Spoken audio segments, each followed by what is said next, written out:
Four parents, 9 kids, 2 houses. Didn't really wanna talk about this. Four parents, 9 kids, I'm queer. One thing's clear, there's no dysfunction here. Four parents, 9 kids, 2 houses.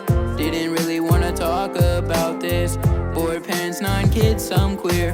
One thing's clear, there's no dysfunction here. Dave, hand me a beer. Groundhog, hey everybody. Happy Groundhog Hey! Groundhog Hey! Hey, I love it. Nice love going, how boys. we're Nice like- going, boys. You're playing yesterday's tape. See what you did there? See what I did there? I feel like this happened That was already. great. This feels all familiar. A little deja vu-ish. Yeah, what's happening? It's almost like we tried to do it yesterday. I definitely see a shadow. What the fuck? What does it mean again when it's a shadow? If it's a shadow, is it more winter or is it 6 months more Yes, winter. 6 or is weeks. it or is it fewer 6 winters? months would be dreadful. 6 months. That would carry right on What are next we winter. in Utah? Right. Until 2038. I could not Okay, do before that. we get into more weather talk, I know how July. captivating weather talk is. I want to explain who we are because Oh. we don't have an intro yet, Jonah. So we got to get that. Dang, see Two. what she did there? Introduce who we are. So, who are you? Hi, I'm Tiff. And you're married to. Jake. Yay! And who are you? I'm Jake. I'm married to Tiff. And who are you? I'm Jake. I'm married to Tiff. That I makes a used lot to of be sense. married to Toby. Okay. Oh And my I want to gosh. be married to AJ. Yeah. You do want to be? Well, that's what I said. But well, now I'm Well, I don't know this confused. is if I meant it. I just was feeling grateful and honored that you wanted to be married to me. But I'm AJ, married to Toby. That's who I'm married to. Yes. But And who do I'm you want to Toby. be married to? Yeah, still Toby. Shit. But I love you, and I love you. Thank you. I just want to be married to you.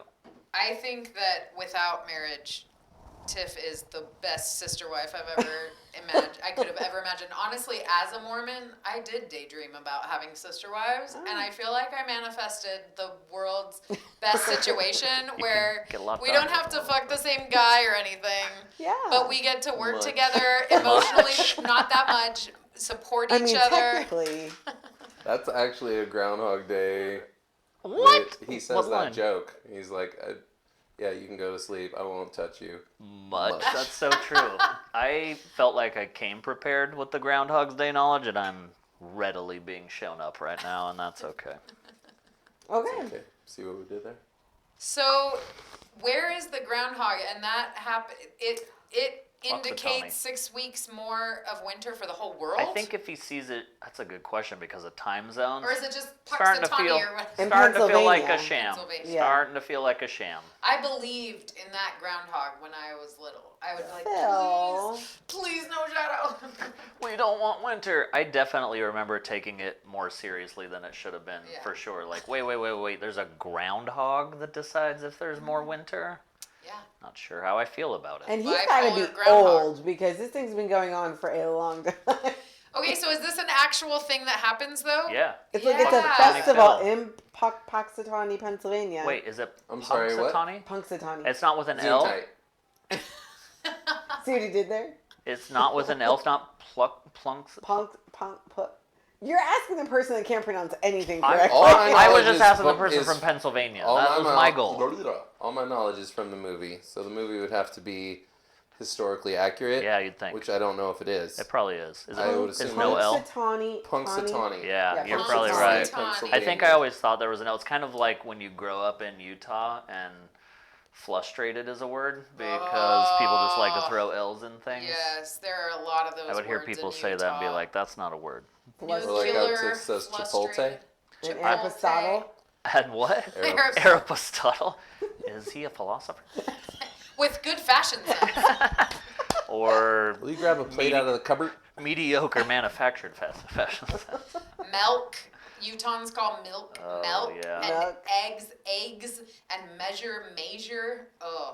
She used to give me the hardest time because I Bowl? couldn't say. You still can't. For the record, I don't feel confident still saying it. But the difference between like a cereal bowl, which I think I'm saying And the Chicago. And the Chicago Bulls. He's saying bull. Bulls. That was the best. I mean, that was That with was effort. Huh? And I could hear you a little Yeah, bit. I have but a- like, she's if he's hired not me. thinking about it, he'll say bulls for bulls. She got me a speech therapist for Christmas just to make sure I can No, enunciate. I actually love it, and I think it's adorable, and I think it's actually really weird that AJ came from Utah, and he doesn't have more of that Utah drawl. Even his siblings have it more. He's an anomaly. He's not a racist. He's a liberal. I No, I think, think And that's he right. comes from Utah, and he doesn't. It's just weird that he comes from the family he does. It's Yeah. I think I know why it is. Why? I think it's because you named one of your children Brighton, Smart. and you wanted The T. that name to be in those consonants to Brighton. be enunciated. I definitely was always an appreciate that. enunciator of the T. I just, So that's a I good- actually a good just Oh, you always corrected have? somebody. Yeah. So before Brighton was born, No, you, no, no, you no, didn't no. say mountain? No, I'm for sure I probably did. I'm saying Okay. once he was born, I definitely was like, it's We gotta Brighton. enunciate. Yeah. I think that's what it was. That's probably what it was. I really think Before you're you onto met something. me, before you met me, I See what we sounded did like I lived in just the boonies in western Utah, and now I'm an educated South Provo, Yeah, real we put real the person. soul in him. Yeah. I South never knew Provo. that. No, I don't know. I think it'd be North Provo. You're right. Sounds It's a like rough Provo. area. But I hear it when you guys South say Provo's pretty important. rough. Like when you guys say important, Oh, the important. yeah, that's what I said. I always say interesting. Yeah, Yes. but you guys Instead do of test. Very The much test, the test, the pronounce test. it. That's Like very every part interesting. of interesting. Yeah. I But when you always guys say important, Yeah. Yeah. there's a lot of the AJ and I just finished watching The Bachelor, episode 1, new Mm-hmm. season. Very Tips in. We excited. do fantasy football. You see that, Jake? That's not football. We do fantasy bachelor where we decide our top 4, we decide our top 10. You get scores. We're gonna get Tiff in Very on intense. I'm We very should excited to we be should part Goals of involve is to get trades. Jake in next We should time. involve You got some trades. spank bank Yeah, right there trades, I like available that. at any given it. time. The spank bank. Oh my God, who do you choose? That's inappropriate. Let's not say. She might find out because we're so wildly popular. I bet she watches. But I did want to know what a venture capitalist is because Latia from Salt Lake City is a venture capitalist, and I'm like, what is that? Is that someone just who I think invests in she's stuff? probably investing in. Oh. It's like a probably like Shark Tank. The people that are Oh. on Shark Tank that have the money, they're So you like, gotta okay, I have believe money. in you, blah blah. Okay. Must be nice to don't be know. a venture Let's ask- capitalist. Anybody have their phone on them? Let's ask ChatGPT. Mine is recording me. No, she actually seems like top 4 material to me. Right? Lydia I from love Salt Grant. Lake City? She's They a need to dark be good horse to him. for sure. She could Yeah. get there. Yeah, Grant seems solid. He seems Yeah, nice, I do like Grant. respectful. He's been around girls. I like his sister too. I thought AJ had a good idea. They should have put her undercover as a contestant Yeah. to really get some dirt from the girls. Yeah, she's Could have had their them made out and age. stuff. Yeah, totally. Yeah, probably. You were making out with people. Spank bang. It was point number 1 of my Maybe idea. it won't be that difficult to get him to watch The Bachelor. You don't know about the threesomes? Yeah, That's why you haven't been watching? they switched it to HBO from ABC, Yeah, so that's right. more exciting. Sweet. We were planning on talking about what I wish I'd known before I got divorced, part 2. And I've been thinking about it, but I'm not ready to share quite yet. Who else has something that they wish they would have known? I feel like mine, I've thought about it a lot, and it feels just like emotional and honestly annoys me to share, but I want to share it eventually. I just feel like, Well, I'll start if you want. okay, thank Yeah, you. I'll Thank go- you. No problem at I'll all. go second because I think I Okay. might have something if I Yay. don't forget by the time you're done. So I'm happy it- to go fourth to help. Yeah, you know what? Thank you. I would also like to go 5th, just to keep it going. Yeah, I like that. Yeah. But first, and it's going to sound really dumb and kind of silly, but I genuinely wish that someone would have told me that marriage was going to be hard. And that sounds Ugh. stupid, right? But I feel like, and maybe you guys can relate, I don't know if it was the way I grew up religiously or culturally or anything, but everything was very sugar coated. You know, it was like, oh, this is important. You need to do this. it's so valuable, and like naturally it's what I wanted anyway. Like I wanted to have a person and a family and all of these things, so I'm like, yeah, that makes sense, of course, you know. But something that seems so commonplace in the world, which is marriages can be difficult because any relationship is work and hard work, and you have to be honest and intentional and really, show up to make it work, was not how it was presented to me. It's like it was literally presented to me as like you find your eternal companion and you're both righteous, and so it's going to be Frolic off great. into the forest. Yeah! And then eventually it's frolicking into the clouds. All I was Yes, doing and was frolicking. literally marriage is a necessary step for eternal salvation. Yes. So it's really ingrained. That's how it was taught to me. And so it's like, of course it's going to be good and great. It's like, what it was is, instead of like, this is just another life step that teaches you and you learn from and you become a better person and all those things, it was like my life was presented to me in a way to be a build-up to that point. And once I made it, you're there. You got it. Like, everything's going to be easy. It's going to be wonderful. You got shit else to do. And it turns out, I don't know if you guys know this, kind of hard sometimes. So Yeah. Maybe wish it I isn't a genuinely step would have for known. salvation to get married. I think it is in the Mormon religion we I were don't brought up know, in. I but don't remember 100%. I just It remember is the way it very was real. presented What to you're me saying was that is way. so true. Yeah. It's like it's glorified and fantasized and made into this beautiful thing that really there's not a lot of narrative, at least in the culture we were brought up, about how difficult it is. And I remember when I was first married to Jake and we got in our first like argument or something. I don't know. I remember there being some conversation about couples don't fight or something because I don't think you saw your parents fight a lot. And that was like the exact opposite of what I saw. And I think you, AJ, are similar where your parents didn't even fight in front of you. And so that's a good thing in a lot of ways. You don't want to traumatize your kids with like extreme contention or chaos or dysregulation. But it's really important for kids to see partnerships, problem solving, and working through hard things. And I think a lot of religious families mask and hide any negativity that happens, any dissonance or struggle within a partnership. And I think that can be very damaging long term as far as expectations go for their kids getting married.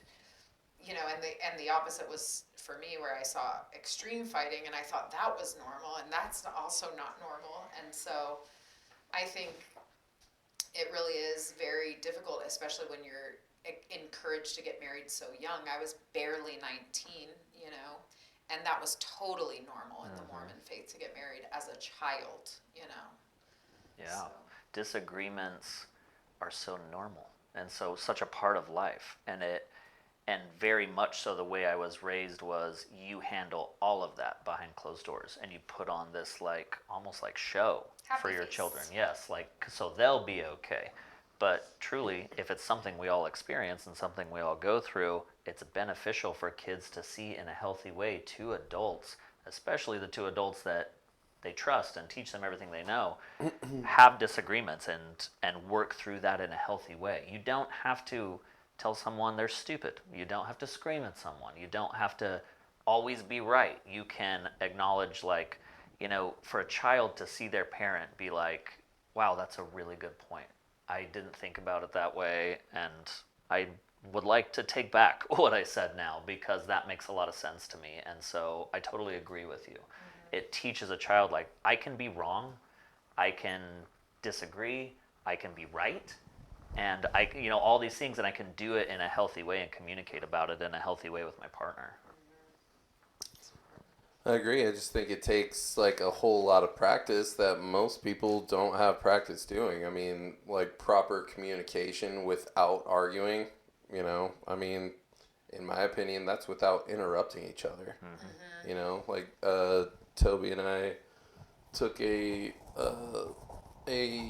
communications class, I don't know, 2-3 years into our marriage that a family member was teaching, like a college level type course, like a marriage communication class, and they taught us how to effectively communicate without the possibility of argument. And it's basically, you know, you pick a tangible object. You know, if I'm holding this, then I'm the one that's talking. And so I say everything that I feel, and then I can hand it. And then when I'm done talking, and I don't want to make it too winded because she needs to be able to, like, before she gives her opinion, she has to summarize what I said. And I have to agree that she hit on all those points. So I can't make it too winded. Otherwise, it's not going Right. to work. Right. But it's just like I say what I need to say. She summarizes. As soon as I say, yes, you got it right, then it's her turn to respond. And then it's my turn to summarize her response. And back and forth and back and forth and back and forth. And it's very exhausting. And it's very time consuming. But it was, you know, Tiff and I practiced the same thing. We tried to teach it to our kids too. For when they were getting into arguments, like, you know, when you interrupt each other and raise your voices at each other, it is not effective. Like, let's show you what does work. That takes a whole lot of time, but at least you're not screaming at each other. Anyway, so my point is, like, I feel like there's some kind of happy medium between, you know, the way that we were raised, which is like there's no arguing at all. Everything's, you know, everything's rainbows and unicorns. And I don't know.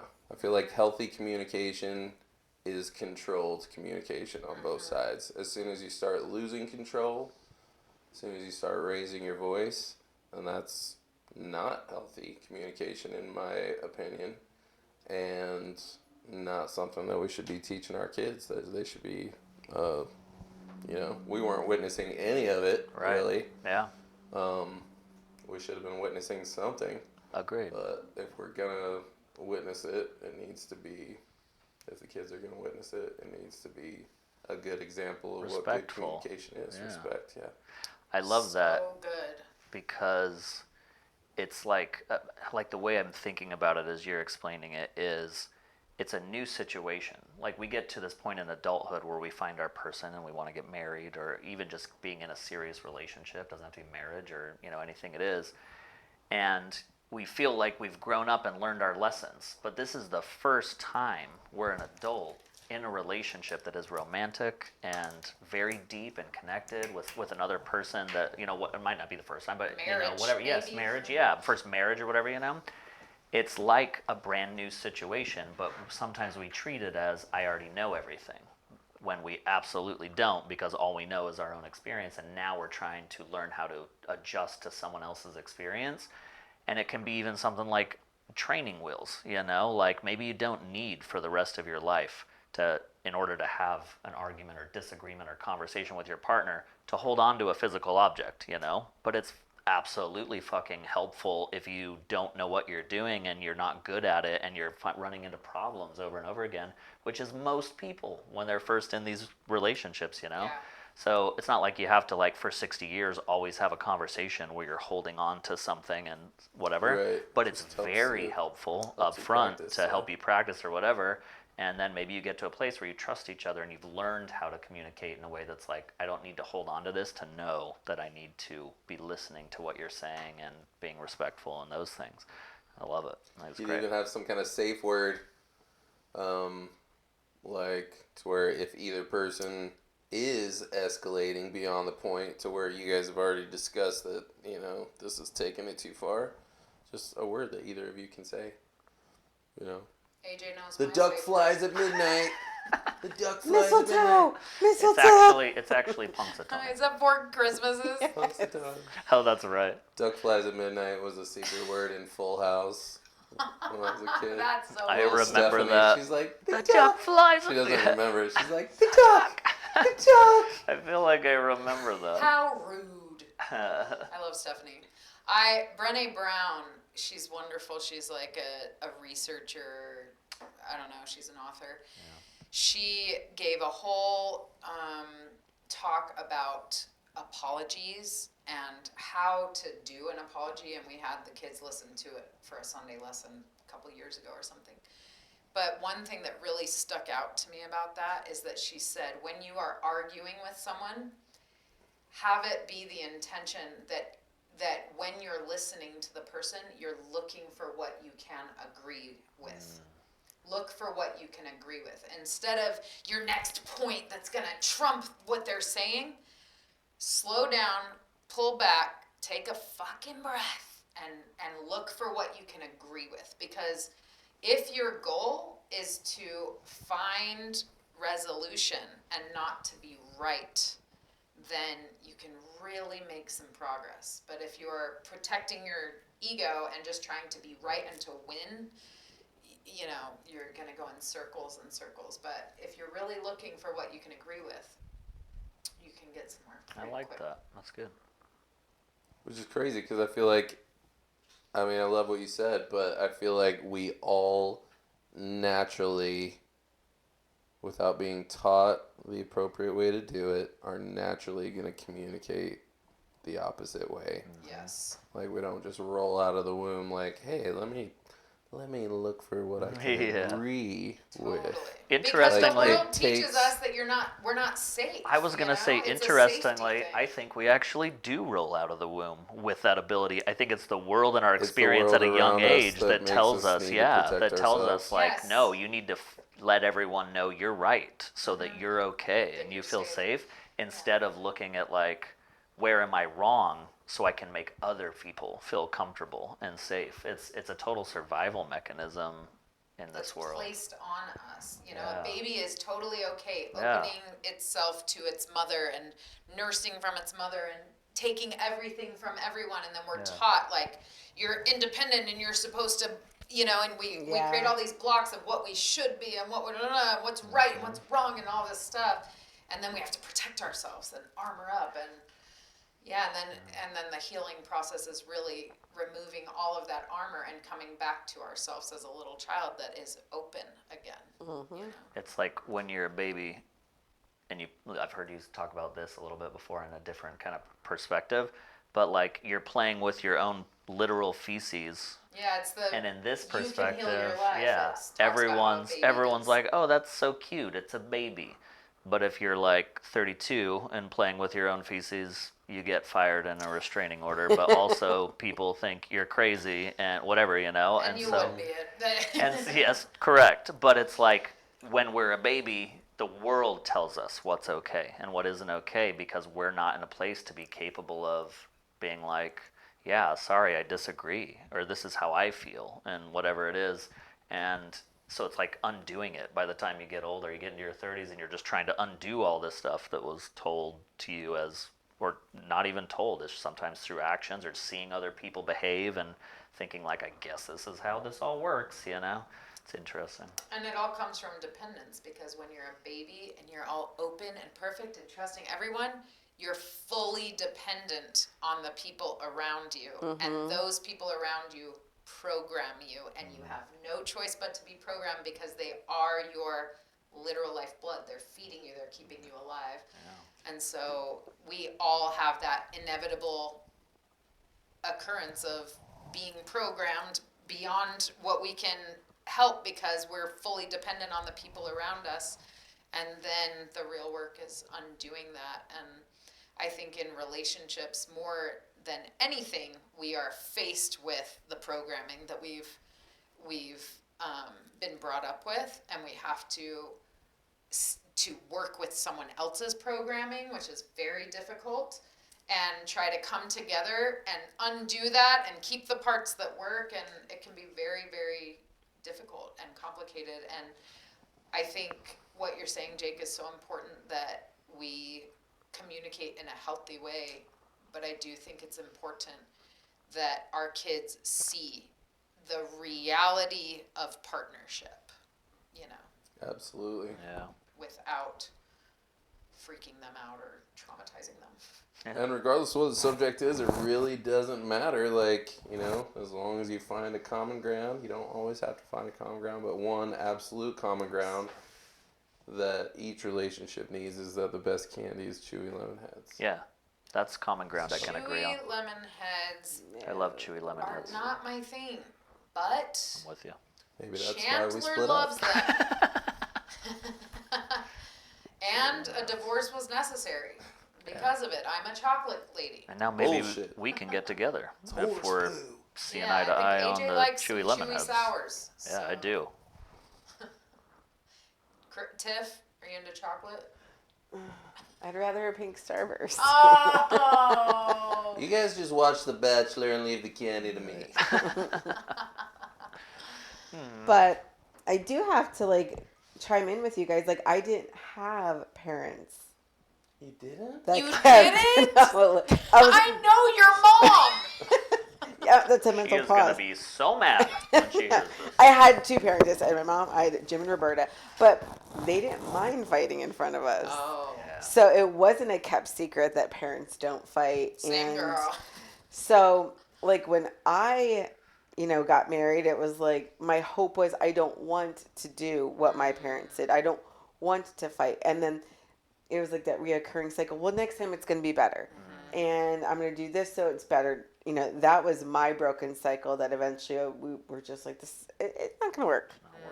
Yeah.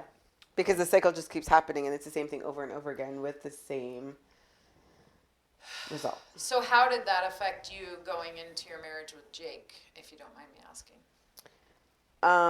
I think honestly that whole communication aspect, because when we first started dating, like if we would disagree, I was like balls to the walls. I'm going to say the nastiest shit to you until you cry, which he didn't. But, I'm going to just be hurtful and hateful. And he was just like, whoa. Oh, so you've had two of those. This isn't going to work. If we're going to make this I was work. very mean too in the beginning. He likes mean girls. He said 3. Who's the third? I think, yeah. I remembered. Oh, it's so great. Shout out to Dee.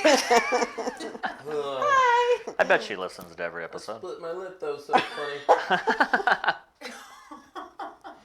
But it was like, there's still times where I just want to like run out of the room screaming and stuff, because that's what, Yeah. my dad, that's how I was brought up, like in a relationship with Eric, like that's how it was. And Jake's like, no, this is not how it's going to work. And Well, what was our first comment that we got?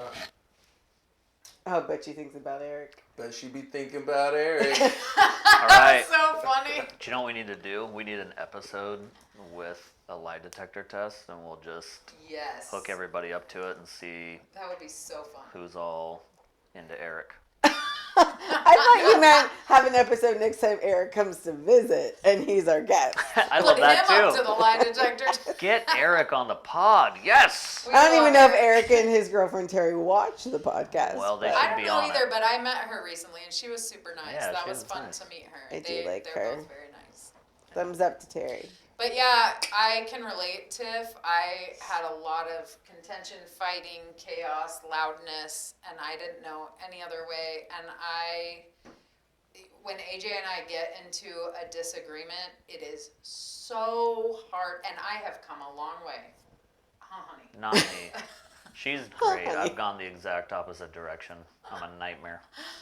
We've come a long way, but he didn't have as far to go. Like, I was just very, very dysregulated easy because of childhood trauma. And so for me now, when he's talking and I disagree, I can feel it moving through. I'm literally sometimes like just to let it move through my body so I can let him keep talking and I don't interrupt him. Remember last time? I literally was doing that. While you were talking, Yes. you were doing that? Because it wants to come out of my fucking mouth.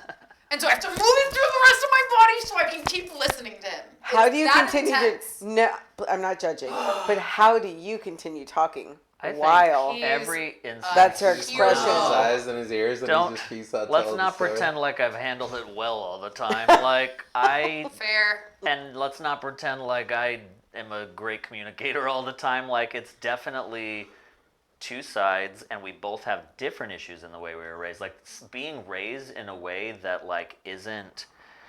I never saw that you would think, like, I feel like, we've learned for Jake, he's like, I'm not doing that. For me, I'm like, I don't want to do this, but I'll fucking do it if you want to go here, And so I've learned, like, I need to be aware and understand that, like, we're different and we come from two very different parenting styles, and it results, if I'm resistant to the way she communicates instead of trying to understand it, we run into a lot of problems.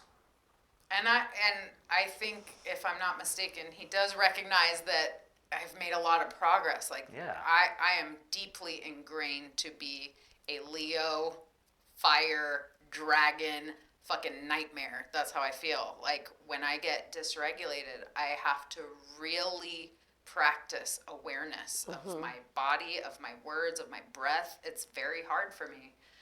And so I'm grateful that he's been patient to allow me to continue to improve, because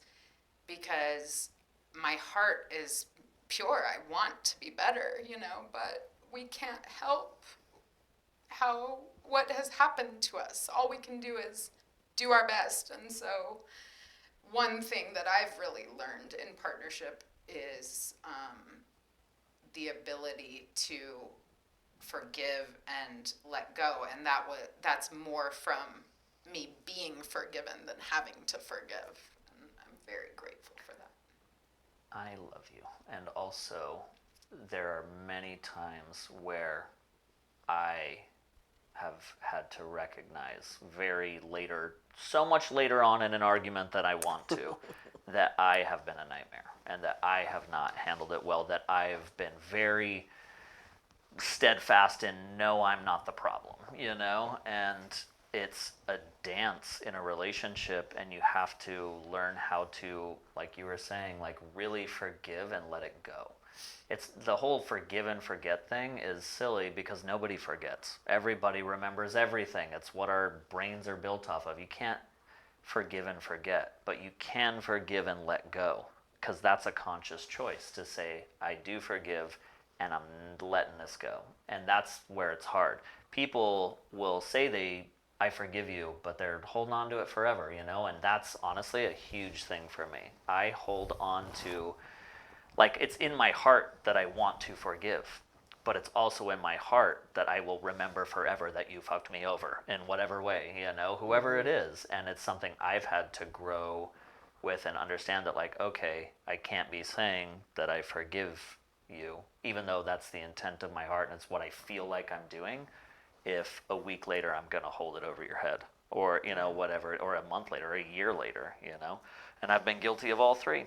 And it's important to just not shame yourself for it and understand you are, just in the same way you say, hopefully you feel like I think you've come a long way. I know you've come a long way. And hopefully I feel like you think I've come a long way in different things, And it's that trust you build between each other. That trust you build between each other that takes time and real trial and error. Like, you really have to show up and do it, even after you've fucked up 20 times in the last 2 months, and be like, I'm still going to try. That's what matters. Absolutely. All right, I guess I'll go about what I wish I'd known. 30 minutes later. Well, I think the reason I don't feel comfortable, like, just trying to articulate it is because it's more of a feeling and not words. But I feel like, just in general, I wish I had the perspective of what is really important when I first got married or first got divorced. I was completely caught up in all the wrong things, but they were the right things by the world standards. I don't know. Like, I just feel like my priorities and my understanding of what actually matters has really changed. And I used to care so much more about what people thought about me, what people thought about my children. With our 7 children, we've been, we take them to a restaurant or whatever when they were younger, Costco with 7 kids, whatever. Everywhere we went, people would be like, oh my gosh, your kids are so well behaved. And that was literally the goal. And I did that, My kids were the best kids wherever we went. It's like, oh, I feel like you only have 2 kids because your kids are so well behaved. But what was the price for that? What was I cared so much that I was very strict with them and very much like rigid. And, I trained them to behave and to be what the world wanted them to be because I had trained myself to be that. I was a perfectionist to hide all of the fucked up trauma that was hiding inside of me. So I was the senior class president and the this and the that and the leader in church, and it was all fake. It was all pretend, trying to protect the trauma that was inside of me. And now I wish for sure that I would have understood that authenticity and realness and teaching my kids not to give a fuck what anyone thought of them. Who cares if they're all well dressed? Who cares if they didn't do their hair, if they didn't want to do their hair? Our youngest likes to wear his shirts inside out and backwards. He likes it. And I had to come down on his 5th grade teacher for making comments about his pants that were too high. He likes them that way. Mm-hmm. He likes his style, and it's very unique. Mismatched socks. He loves it. And that wouldn't have flown with me to send an 11-year-old to school with mismatched socks or a backwards shirt. I'd tell him, hey, bud, your shirt's backwards. Is that how you want it? Yep. Cool. It looks awesome. But my oldest, I would have said, no, what will your teacher think? Turn your shirt the right way.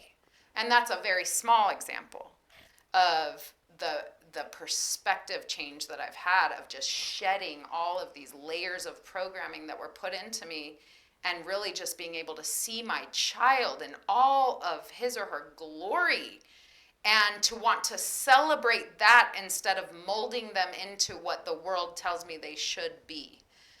That is what I wish I would have known. And it doesn't really have to do with divorce necessarily, but just parenting in general. Yeah. It's something that if I could go back, I would want to allow my kids to emerge as the unique flower they're meant to emerge as instead of trying to create the kind of flower I thought my parents would be proud of or whatever, Yeah, I feel it too. I have a hard time really deciphering or putting into words the difference between worrying about what everybody else thinks of me and me just worrying if I'm doing the right thing in any given point, because that's something that I constantly battle with. Like, what am I supposed to do? What am I supposed to say in this situation? Mm-hmm. Like, it matters that I make the right choice, but I feel like that's different from worrying about if everybody agrees with me. Mm-hmm. Like, I don't, I pretty much wear the same clothes every single day. Except I make sure that my shoes are different, and my underwears, and my socks.